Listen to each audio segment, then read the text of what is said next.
And there is one more module, that's the Joycon module. So if you have this here, this allows you to play with your left stick and your right stick using this controller. Just grab your screwdriver, take out the bottom module, and drop the Joy-Cons right in. Put the extra module in the case, and now you can decide, do I want to play with the keyboard style layout, MX, or the LP edition? So when you connect your Joy-Con module, there is a setup process. There are 2 ways to do it, so let's dive in. So when you hold start and connect your controller to your PC, Mac, Linux, or Chromebook device, and go to the web config website, 192.168.7.1 and press enter. So I'm going to come here, I'm going to configuration, LED configuration, and it tells you pin 28, change that to 22. Go down and hit save.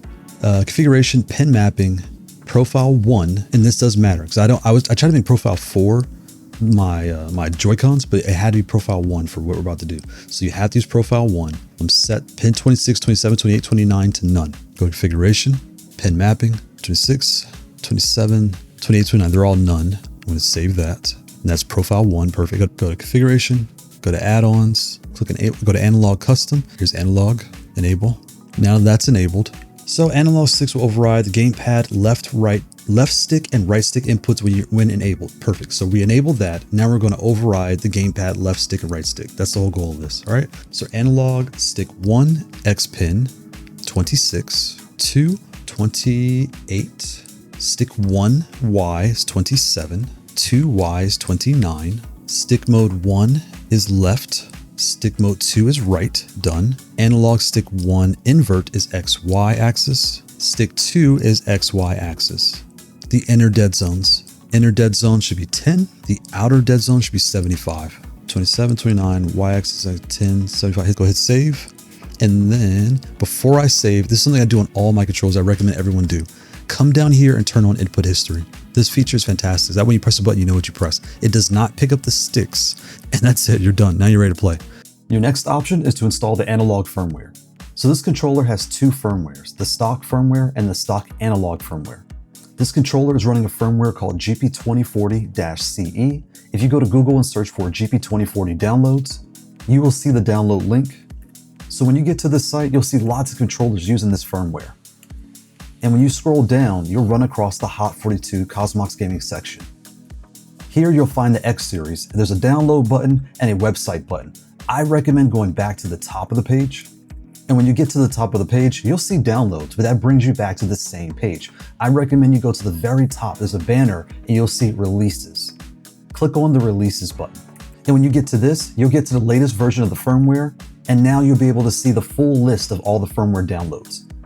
So when you're on this page, if you scroll down, the list will load and now you'll see everything in alphabetical order. So when you scroll down this page, the first thing you want to download is the Flash Nuke file. This file is simply a reset file for all the different pads running GP2040-CE.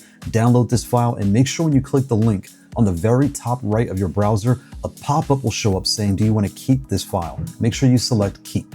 And when you look, there's a full section of Haute42 firmware. There's the regular, the M Lite, the M Ultra, and the analog. So for this controller, we're going to download 2. We're going to download the original file on the top and the analog file on the bottom. And the goal with this is, when you want to switch back and forth, if you don't want to go in and manually change the settings, you can simply install the analog firmware and you're done. And when you want to go back to regular play, you can go back and install the regular firmware and you're done. So when you hold start and connect your controller to your PC, Mac, Linux, or Chromebook device, and go to the web config website, 192.168.7.1 and press enter. So now we have both of these files. The first thing you see is the firmware version you're running. So when you land on the web config page, you can see your controller is currently running the Haute42 COSMOX Gaming standard firmware. And you can see it's probably running version 0710 out the box. If you're running that firmware, you are fine. You don't have to change anything. But if you want to update, you now have the latest version of the firmware, and now you have the latest analog version of the firmware. The first thing you want to do is click on configuration, click on data backup and restoration. And all you're going to do is go to backup and say save. So now all the settings for your controller has been saved. And what you want to do is name this file Haute42 X series and put a dash, and then leave everything else there. Hit save and you're done. And make sure you click keep on your backups. Now that's done, you're going to go to the top right hit reboot, USB boot cell. So now your controller is in boot cell mode. You're gonna open your File Explorer, but you wanna open that File Explorer 2 times. You're gonna put the windows side by side. On the first window, go to your Downloads folder where all of your files are saved. On your second window, you'll notice there's a brand new flash drive called RPI RP2 waiting for you to click it. So now open the RPI drive and you'll notice there's 2 files in here. Just ignore those files. Take the flash nuke file, drag that onto the blank space, and you'll notice the drive will disappear and reappear.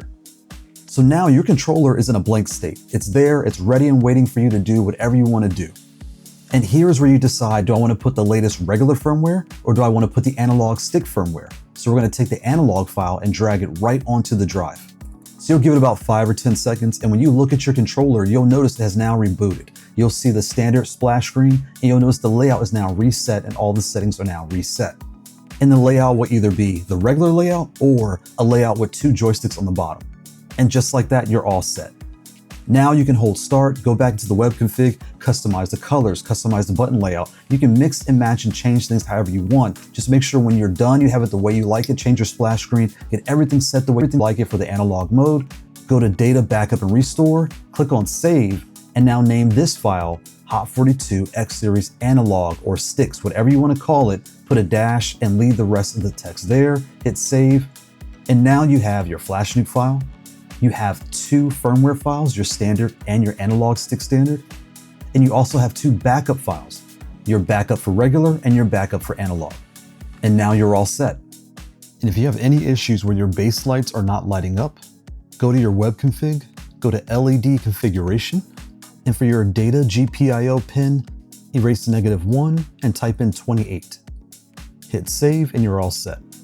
Just remember, you got into medicine to save lives. Wait a minute. This isn't medicine. These are fighting games. You bought this to play and win the way you want, to make it feel how you want. Switch your switches, change your keycaps, change your ball tops, change your springs, do whatever you need to do to win and have fun. Thanks for watching. Bye.